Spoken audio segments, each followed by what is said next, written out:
દેશના અર્થતંત્રને નુકસાન પહોંચાડતી ગેરકાયદેસર પ્રવૃત્તિઓ સામે પાટણ પોલીસની કડક ઝુંબેશ અંતર્ગત એલસીબી ટીમે એક મોટા નકલી ચલણી નોટોનો કૌભાંડનો પર્દાફાશ કર્યો છે. ચાણસ્મા તાલુકાના દેલમાલ ગામે આવેલી સીવાય ઇન્ફોટેક નામની ઝેરોક્સની દુકાનમાં રેડ પાડીને પોલીસે રૂપિયા 500ના દરની કુલ 492 નકલી નોટો અને પ્રિન્ટિંગના સાધનો સહિત કુલ 1,01,100નો મુદ્દામાલ જપ્ત કર્યો છે. આ કેસમાં 2 આરોપીઓની ધરપકડ કરવામાં આવી છે, જ્યારે અન્ય 3ને પકડવા માટે ચક્રો ગતિમાન કર્યા છે.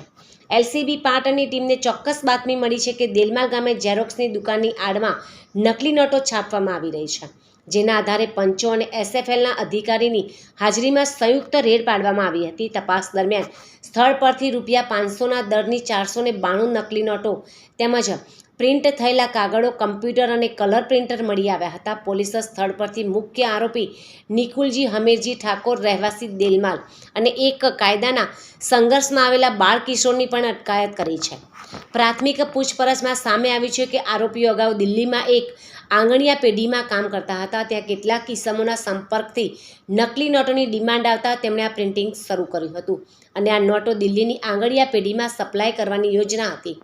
કબજે કરેલો મુદ્દામાલ રૂપિયા 500ના દરની નકલી નોટોમાં નંગ 492 કેનોન કલર પ્રિન્ટર અને millennium computer set, note print કરેલા A4 સાઇઝના કાગળો તેમજ અને શાહીની બોટલો, સ્ટીલની કાતર, એક મોટરસાયકલ અને 2 મોબાઈલ ફોન એમ કુલ કિંમત 1,01,100ની કબજે કરી છે.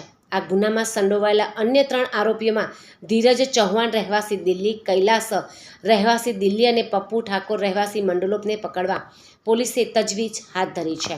આ કૌભાંડ કેટલા સમયથી ચાલતું હતું અને અન્ય કોણ સામેલ છે તે દિશામાં ચાણસ્મા પોલીસ વધુ તપાસ ચલાવી રહી છે.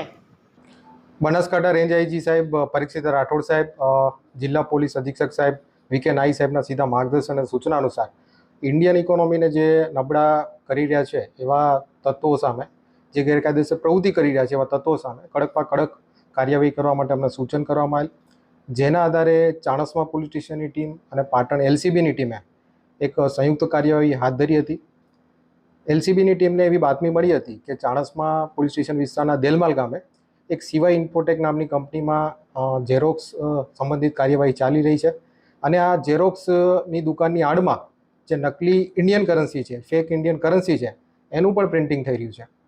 આ બાતમીના આધારે ચાણસ્મા પોલીસની ટીમે અને પાટણની એલસીબીની ટીમે એક સંયુક્ત રેડનું આયોજન કર્યું હતું. આ રેડ દરમિયાન પંચો અને એફએસએલ અધિકારીને લઈને આ જે સીવાય ઇન્ફોટેક નામની ઝેરોક્સ કંપની છે, આ ઝેરોક્સની દુકાન છે, એની ઉપર રેડ કરતા જે ફેક ઇન્ડિયન કરન્સી નોટ છે એ ઝડપી પાડી હતી. આ ફેક ઇન્ડિયન કરન્સી નોટની વાત કરીએ તો 500ના દરની ભારતીય ચલણની ટોટલ 492 નોટો એલસીબીની ટીમે ત્યાં સ્થળ ઉપર જ સીઝ કરી હતી અને જે આ પ્રિન્ટિંગનું કામ કરતા હતા એવા 2 આરોપીને પણ ઝડપવામાં એલસીબીની ટીમને સફળતા મળી છે. આ આરોપીની વાત કરીએ તો જે આરોપી નંબર 1 છે નિકુલજી હમીરજી ઠાકોર રહેવાસી દેલમાલ, ચાણસ્મા પાટણ, એને પોલીસે પકડેલો છે અને એક કાયદાના સંઘર્ષમાં આવેલો કિશોર છે એને પણ પકડવામાં આવેલો છે. આ જે બંને આરોપીઓ છે એના પ્રાથમિક ઇન્ટ્રોગેશન દરમિયાન જાણવા મળેલું હતું કે આમાંથી જે એક આરોપી છે એ જે તે સમયે દિલ્હીમાં એક આંગણિયા પેઢીમાં કામ કરતો હતો અને ત્યાં એમને અમુક ઇસમો સાથે ઓળખાણ થતાં એમણે ડિમાન્ડ કરેલ કે ભાઈ અમારે ફેક ઇન્ડિયન કરન્સીની જરૂર છે, તો એના આધારે આ આખું પ્રિન્ટિંગનું કામ ચાલુ કરવામાં આવેલું હતું. પ્રાથમિક ઇન્ટ્રોગેશન દરમિયાન બીજા 3 આરોપીના નામ પણ ખુલવા પામેલ છે.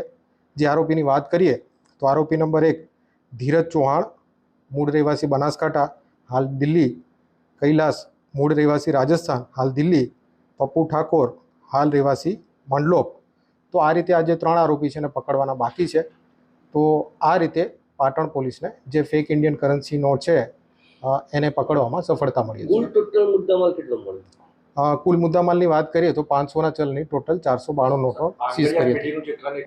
આ સર્ચ એન્ડ સીઝર દરમિયાન વાત કરીએ તો એક કમ્પ્યુટર છે, એક પ્રિન્ટર છે અને જે અલગ અલગ કલરની ઇંક છે એને પણ પોલીસે સીઝ કરી હતી. આની મદદથી એ લોકો આ જે નકલી કરન્સી છે એનું પ્રિન્ટિંગ કરતા હતા. કેટલા સમયથી સાહેબ આ કરતા હતા? હા, એ તપાસ ચાલુ છે. બનાવટી નોટોનો શું ઉપયોગ થતો હતો અને ક્યાં આગળ ઉપયોગ થતો હતો?